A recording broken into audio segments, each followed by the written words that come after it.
Bonjour. À ce que je vois, vous êtes devenus amis tous les deux. C'est une bonne chose. Je ne pensais pas que Kamar serait aussi à l'aise avec le nouveau cheval. C'est parce que Layl est un cheval intelligent et pur. Tu es d'accord avec moi, Kamar? C'est comme si elle nous comprenait. Est-ce que tu penses sortir aujourd'hui, Salma? Oui, je suis obligée, papa. Je dois aller rendre visite à mon amie Zomurda et la consoler dans sa peine. Que Dieu te bénisse, ma fille. Allez, Layl. Plusieurs affaires nous attendent aujourd'hui.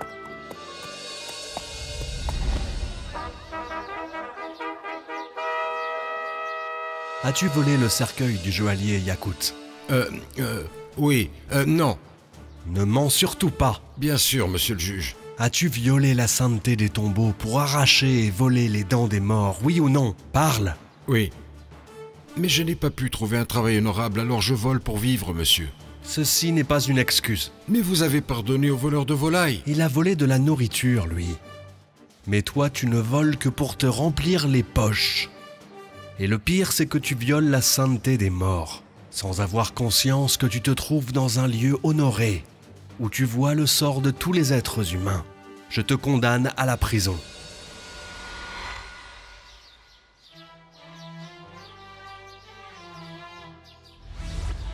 Allez, dépêche-toi, Wadida. Quelle est l'histoire du jour? C'est l'histoire des dames, Sarah et Hajar. Est-ce que je peux écouter cette histoire avec toi? Je demanderai à mon père. Je suis là, je vous entends. Bien sûr que tu peux venir, Wadida. Mais je n'étais pas là quand vous avez raconté le début de l'histoire. Je vais te raconter ce que tu as raté. En fait, le roi Sinan captura Dame Sarah, l'épouse du prophète Ibrahim, paix soit sur lui. Et il voulut lui faire du mal à 3 reprises. Mais à chaque fois qu'il essayait, il ressentait la douleur et la suffocation. Il l'a mérité. C'est la moindre des punitions pour un homme comme lui. Le roi Sinan se trouva contraint de libérer sa précieuse prisonnière. Et il lui offrit une servante qui était à l'origine une princesse, Hajar l'égyptienne. Formidable. Tu racontes les histoires bien mieux que moi. Je vous en prie, papa. Ça, c'est parce que je suis votre élève. Très bien. Après ça, les 2 nobles femmes, Sarah et Hajar, décidèrent de se mettre en route. La dame Sarah traita sa servante Hajar comme sa petite sœur ou même comme sa fille. Ces herbes, Hajar, te feront beaucoup de bien avec l'aide de Dieu. J'espère qu'elles me guériront. Le plus correct serait de dire que tu espères qu'elles soient la cause de ta guérison, parce que Dieu est le seul guérisseur. Votre religion est très belle. Merci à Dieu de nous avoir guidés vers l'islam et de nous avoir envoyé son ami et prophète Abraham. L'ami de Dieu? Quel titre magnifique! Je ne l'ai jamais entendu auparavant de la bouche d'un prêtre. Les prêtres, ma fille. Votre fille? Dieu ne m'a pas permis d'avoir d'enfant. Et je me sens apaisée avec toi, Hajar. J'ai vraiment beaucoup de chance, madame. Vous disiez quelque chose sur les prêtres. Je ne les aime pas. Parce qu'ils mentent. Ils confondent la vérité avec le mensonge et la science avec la superstition. Oui, c'est vrai. Allez vous reposer un peu. J'irai me reposer quand tu auras mangé et que tu reprendras des forces avec l'aide de Dieu. N'oubliez rien. Et faites très attention au tissu en soie. À vos ordres, madame Walia. Je vous félicite, vous avez beaucoup de chance. Quelle chance! De quoi est-ce que tu es en train de parler? J'ai entendu dire que votre mari Lot était l'un des prophètes de Dieu. Le Seigneur l'a chargé d'inciter le peuple de Sodome et Gomorrhe à la croyance. Oui. Et nous irons là-bas comme des inconnus. Moi aussi, je me suis convertie hier à la religion de Dieu. Quel sentiment merveilleux. Merveilleux, merveilleux. Dépêchez-vous pour préparer à manger. Nous avons presque fini, madame. J'avais très peur d'être en face du prophète Abraham pour annoncer ma conversion. Mais le prophète de Dieu me souriait. Tu vas arrêter de bavarder, oui. Tu nous fais perdre du temps. Pardonnez-moi. Je m'excuse. Mettez les boîtes sur le dos du chameau. Moi, je m'en vais. Comme elle est méchante, cette femme. Comment le noble prophète de Dieu Lot peut-il avoir une femme pareille? Ce n'est pas bien de parler des gens derrière leur dos. Ce n'est pas correct. Ce sont les paroles du prophète de Dieu Abraham.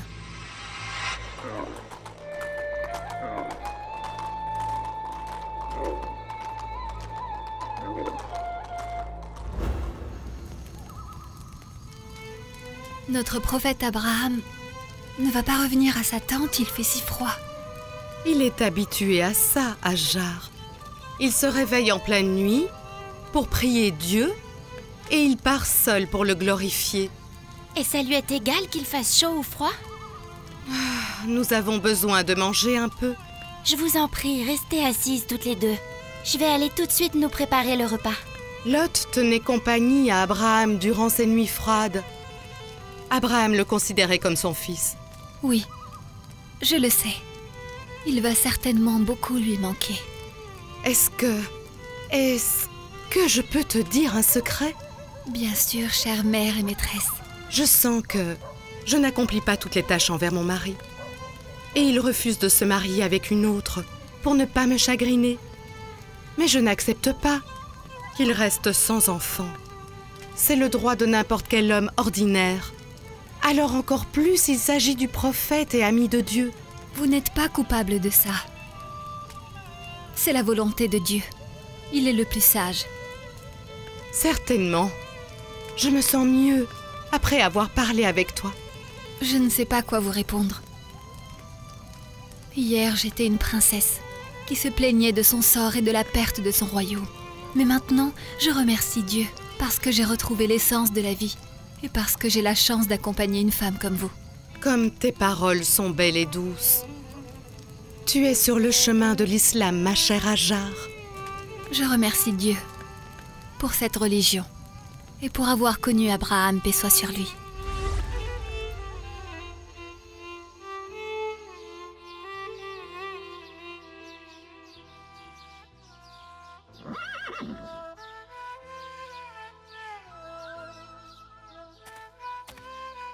Que Dieu accepte ta prière, Hajar.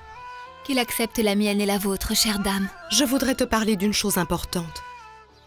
Dites-moi, je vous écoute.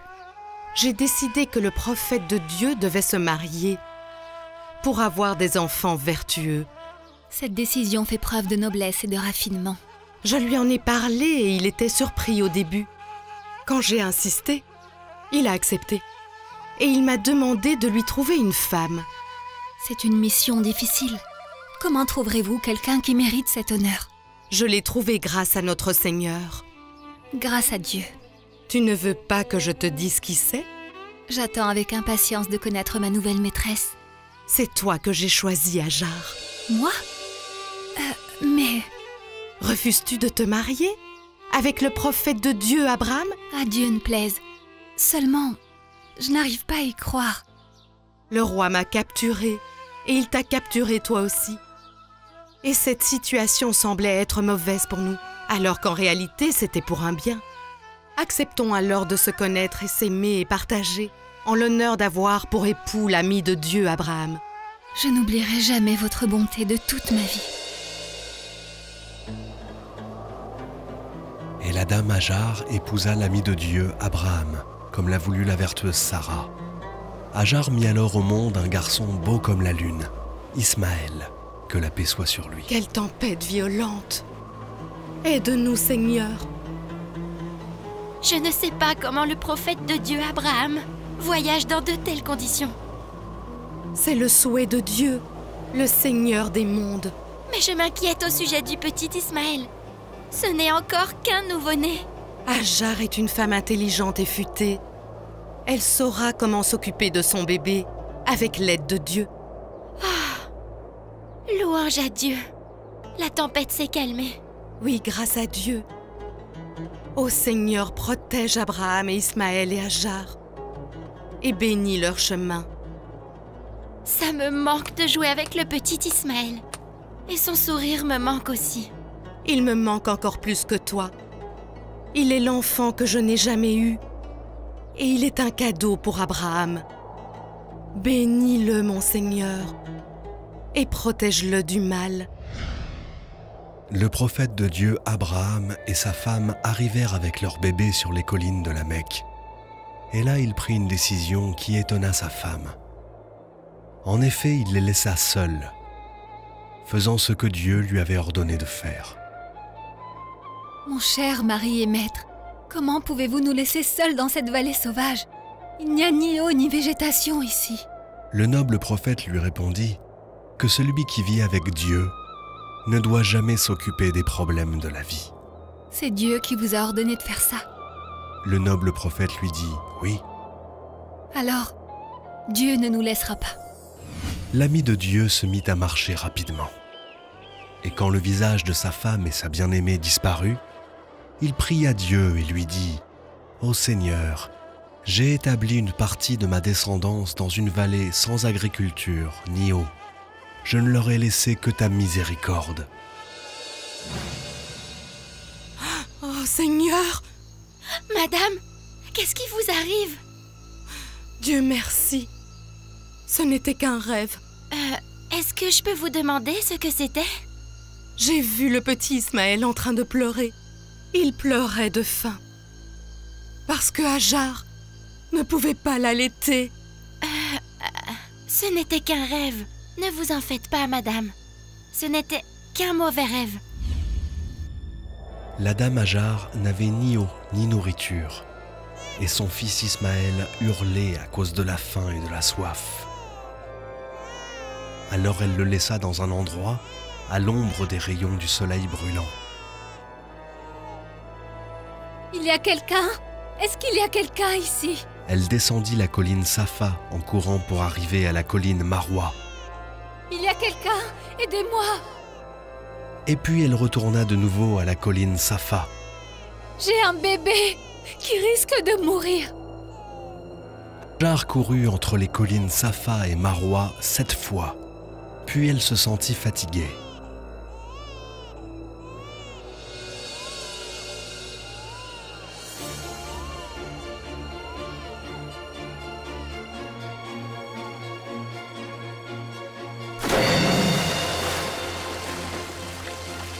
Oh Seigneur, est-ce la réalité ou est-ce un mirage? C'est de l'eau. Je n'ai jamais goûté une eau si délicieuse. C'est toi, mon petit bébé. C'est toi qui as creusé la terre avec tes pieds. Merci, mon Dieu. Je te remercie de tes bienfaits, Seigneur.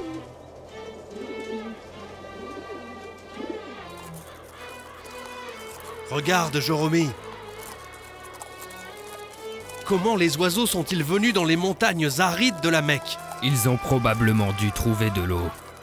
Dans ce cas, allons boire et ramener suffisamment d'eau avec nous.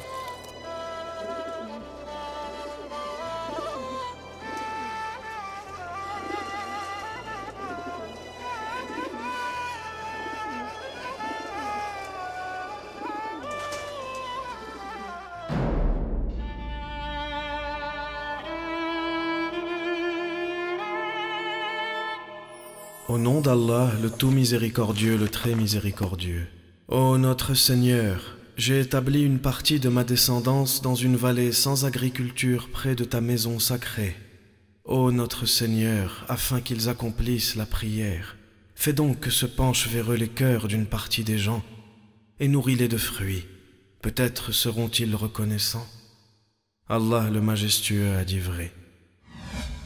Alors, pendant le pèlerinage, nous faisons le trajet entre Safa et Marwa pour rendre hommage à la dame Hajar? Oui, c'est un hommage de Dieu à elle et à toutes les femmes vertueuses. Et la course qu'a fait Hajar constitue l'un des devoirs de pèlerinage que chaque musulman doit faire, jusqu'à ce que Dieu reprenne la terre et ceux qui s'y trouvent. Et comment a réagi le peuple géant avec Hajar et son fils? Tu veux parler des géants du peuple de Jorom? Oui, ils se dirigèrent là où les oiseaux buvaient de l'eau de Zamzam. Zamzam! Zamzam! Ah, c'est ça, Homos. L'eau de Zamzam est délicieuse et pure. C'est elle qui a attiré le peuple des géants. Mais ça, ma fille, c'est une autre très longue histoire. S'il vous plaît, papa. S'il te plaît, ma fille, laisse-moi me reposer un peu. D'accord, papa. À condition que vous nous continuiez l'histoire demain, si Dieu le veut.